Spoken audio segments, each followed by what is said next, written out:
Puasa yang disebutkan oleh Imam Ghazali itu ada puasa fisik, ada puasa jiwa, yang ketiga baru puasa rohani. Coba diulangi. Yang pertama puasa fisik, makan minum enggak, hubungan badan enggak. Saya kalau lagi puasa ada makanan di rumah, itu makanan halal, dari makan. Kenapa dari makan meskipun halal?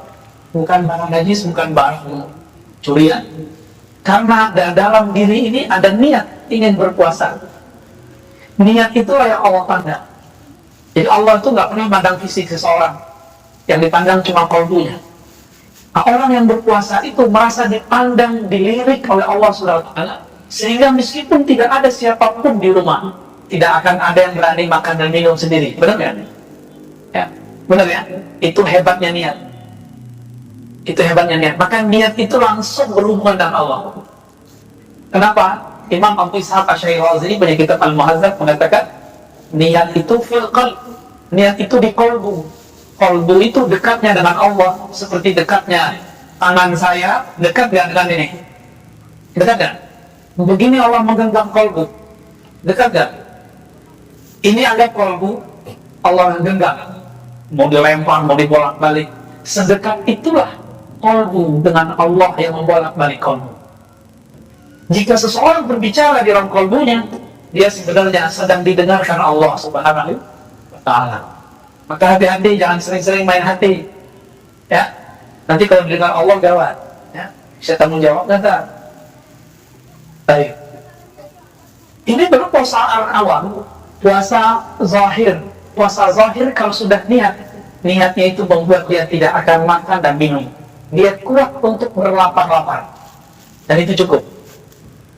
Cuma sayang sekali, puasa ini cuma menahan lapar dan minum, atau menahan hasrat seksual.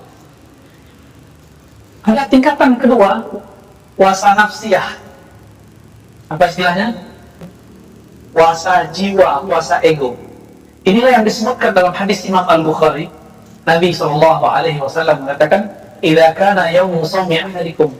Jika pada hari kamu berpuasa, lalu ada orang qatalahu ahadun aw syatamahu, ada orang ngajak dia tengkar, atau syatamahu, atau ngajak dia mencaci maki dia, ngadu domba dia, menghina dia. Sekarang paling mudah nggak menghina orang? Cukup pakai jari, nggak usah pakai mulut. Benar? Lewat sosial media, hari ini sangat mudah sekali untuk mengadu domba orang, mencaci maki orang. Hati-hati teman-teman, apapun yang kita tulis di sosial media akan bergulir kemana-mana. Tanggung jawabnya berat, lebih berat dari zaman-zaman sebelumnya. Zaman sebelumnya orang kalau berkalam, paling-paling gosipnya cuma di sekitar dia. Tapi sekarang jika antum menulis di sosial media, atau berkalam di sosial media, itu bisa diliput dari mana saja. Nah, puasa nafsiyah ini, kata Nabi, jika engkau diajak orang bertengkar, atau dicaci maki seseorang, "Falyaqul inni sha'im." Katakan, aku sedang menahan egoku. Jadi sha'im, siam, diartikan menahan ego. Ego apakah itu? Ego marah. Kita sebagai manusia normal, kalau diajak tengkar orang, mau nggak? Dibentak orang, balas bentak nggak? Dibel orang, balas dibel nggak? Diselip orang, balas nyalip nggak? Sama. Itu manusia biasa. Dicaci maki orang, balas mencaci. Diadu domba orang, emosi. Sekarang antum hidup di dunia yang sangat-sangat cepat sekali, di mana-mana orang bisa mengakses kabar apapun. Tiba-tiba ada orang mencaci maki kita, ada orang memfitnah kita, ada orang mengadu domba kita. Mau balas nggak? Siapa yang balas, berarti dia telah gagal puasa nafsiyah. Disebut orang sesat. Kalau saya udah puas, disebut orang sesat. Ya. Kalau dulu yang bilang saya sesat kelompok ekstrim, sekarang sesama aswada bilang saya sesat.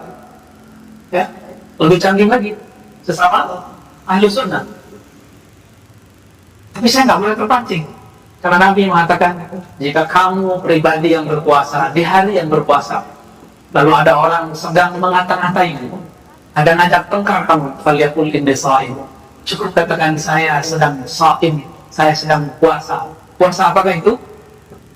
Puasa nafsiyah. Makanya saya berharap ini kebanyakannya anak muda ya, selebihnya pernah muda. Ya, Pak Hasyim baru malam tadi ke Gunung Salak ya, ketemu lagi. Kapan tidurnya Pak? Anak-anak muda betul-betul egonya sedang naik. Bisa nggak antum lebih tua dari fisik, lebih dewasa dari tubuh biologis? Kalau itu terjadi, itulah Ramadan yang perlu kutemui. Ya, itu target Ramadan kita. Maka Ramadan tahun ini nggak usah tinggi-tinggi sampai level 3, cukup level 2. Bisa nggak ketika ada orang ngata-ngatain kita di sosial media, kita nggak balas ngata-ngatain? Ada yang bisa? Insya Allah ya. Insya Allah bisa. Ada orang menganggap kita sesat, kita ahli bid'ah, kita orang nggak benar, dan banyaklah yang terpancing dengan kawan-kawan ini. Lalu kita nggak usah membalasnya. Cukup kita katakan, nanti kebenaran akan terungkap. Bisa nggak? Kalau bisa, berhasil masuk ke puasa level 2. Dan Imam Ghazali menyebut ini puasa khawas. Khawas ini boleh disebut puasa level wali. Pemuda jadi wali sangat mungkin. Karena di akhir zaman ini, kalau kita nggak menjadi kekasih Allah, pasti kekasih setan. Ya, maka mesti menjadi kekasih Allah. Allah waliyul ladzina amanu. Allah lah wali orang-orang beriman. Maka orang beriman mesti meniru sifat-sifat yang telah Allah sebutkan dalam al-asma'ul husnanya. Coba perhatikan di dalam Al-Quran, lebih banyak sifat penyayang, nama penyayang, pengasih, atau Allah yang maha mengancam, menyiksa? Mana banyak? Penyayang. Tapi kenapa orang yang baca Quran kurang penyayang? Kenapa memandang orang nggak dengan kasih sayang, tapi dengan kebencian? Memandang orang lain sebagai rivalitas, saingan. Nah begitu kita memandang orang kalau sudah baca Bismillah. Maka ciri-ciri orang yang sudah masuk nur basmalah di dalam dirinya, dia memandang siapa saja dengan kacamata kasih sayang. Inilah yang kami terima dari guru-guru hadis kami dari dulu, dari guru-guru ahli zikir dari dulu. Irhamu man fil ardh, sayangi makhluk di bumi, yang di langit pasti sayang engkau. Maka orang-orang yang mencoba mengadu domba kita pun harus sayang kepada mereka. Kasihan orang begitu, dia sedang menyiksa maksiatnya. Dia akan gelisah. Kegelisahan itu adalah azab di dunia. Jadi azab di dunia tidak hanya penyakit, tidak hanya bencana. Azab di dunia itu kegelisahan yang luar biasa.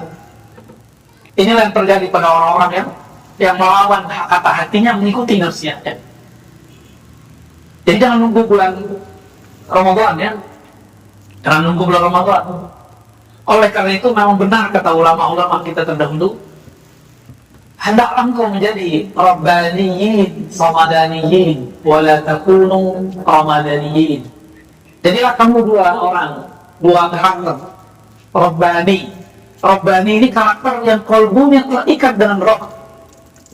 Atau Samadaniyin, yang kalbunya hanya bergantung kepada Allah Samad. Jadi gak bergantung dengan kata makhluk. Problemnya hari ini, nafsiyah kita sering mendengarkan kata-kata orang, akhirnya kurang mendengarkan kata-kata kolbu. Kalau sering mempuasakan nafsiyah, maka kolbu akan hidup. Itulah yang Nabi ajarkan, istafti kolbak. Latihlah dirimu, minta fatwa ke dalam kolbu. Kita sering minta fatwa ke YouTube, benar ya? Siapakah Ar-Razi, gitu kan? Nyari gede. Ar-Razi sesat, gitu ya. Nanti nanyanya ke YouTube sih ya, ke Google. Coba nanya ke dalam kolbu.